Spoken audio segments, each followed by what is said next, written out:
Penyanyi Tiara Andini memulai debutnya di layar lebar dengan membintangi film My Sassy Girl. Dalam film tersebut, Tiara Andini beradu akting dengan aktor ternama Jeffrey Nicole.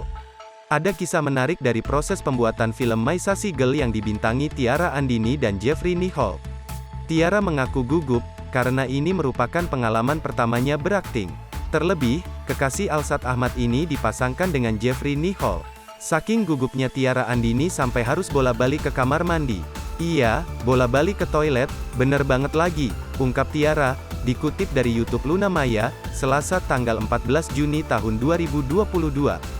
Perasaan gugup tersebut rupanya berdampak pada pencernaan Tiara Andini sehingga harus bola-balik ke kamar mandi. Waktu hari pertama syuting, itu aku mules terus sih, bebernya.